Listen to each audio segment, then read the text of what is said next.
Assalamualaikum warahmatullahi wabarakatuh. Saya Muhammad Awal Fadil dari Unihams Universitas Kiai Haji Muzaki Syah. Nah, saya dari prodi 7 PAI B.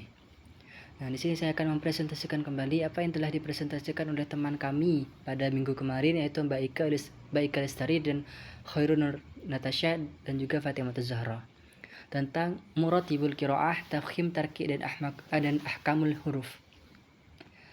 Nah, Muratibul Qiraah itu adalah tingkatan-tingkatan yang kecepatan membaca Al-Quran yang terbagi menjadi 4 tingkatan utama, yaitu seperti ada tahqiq paling lambat, ada tatwir sedang, dan juga ada al-hadr paling cepat.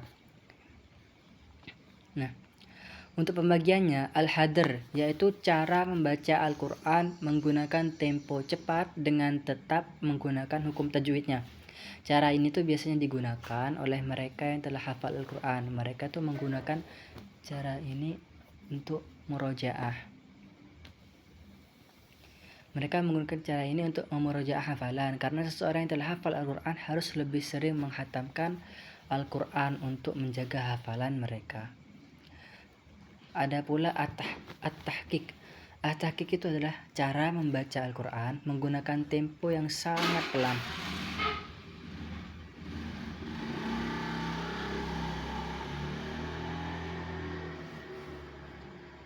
Sangat pelan dengan tidak melebih-lebihkan pengucapan setiap hurufnya.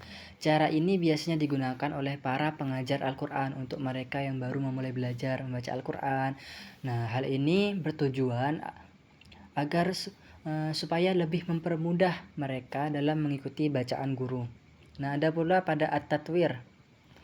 At-tatwir itu yaitu cara membaca Al-Quran dengan tempo pertengahan. Jadi tidak terlalu lambat, tapi tidak juga terlalu cepat. Sedang-sedang. Nah, cara ini tuh biasanya digunakan oleh para imam dalam pemimpin sholat.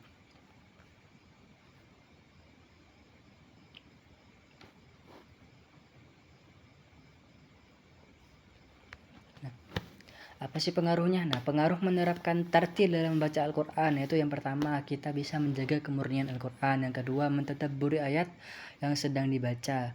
Nah, yang ketiga, pengaruh terhadap pengamalan. Dan yang keempat, pembentukan karakter Qurani. Nah, lanjut kepada yang tadi, yaitu tafkhim. Tafkhim yaitu menurut bahasa adalah tebal. Sedangkan menurut istilah, tafkhim merupakan masdar dari fakhoma yang berarti menebalkan. Sedangkan yang dimaksud dengan bacaan tafkhim adalah membunyikan huruf-huruf tertentu dengan suara atau bacaan yang tebal. Nah, cara membacanya yaitu dengan bibir sedikit ke muka atau monyong. Nah, bacaan tafkhim itu dibaca bila keadaannya seperti ro berharokat fathah, contoh ar-rasul. Ro berharokat dhammah, contoh rasul. Ro harus tebal. Nah, ro diwakafkan. Sebelumnya huruf yang berharokat fathah atau dhammah seperti yansur. Yansur. Ro-nya itu harus tebal.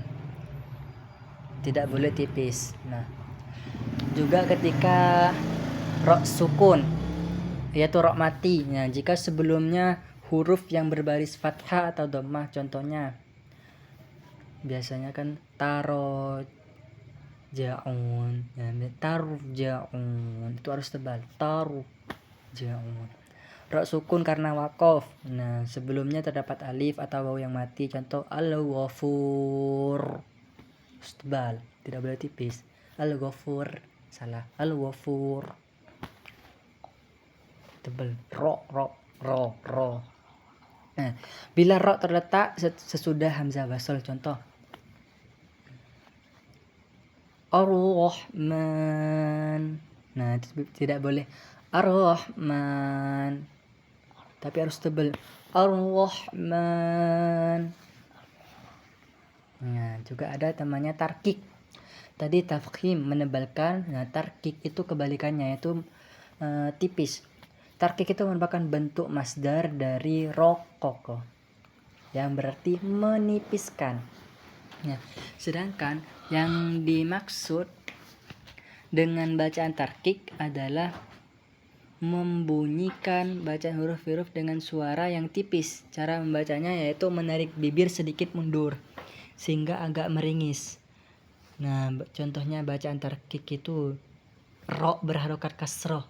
Untuk yang tadi yang tafhim itu ro, tapi ro berharokat kasroh itu ri biasa ri.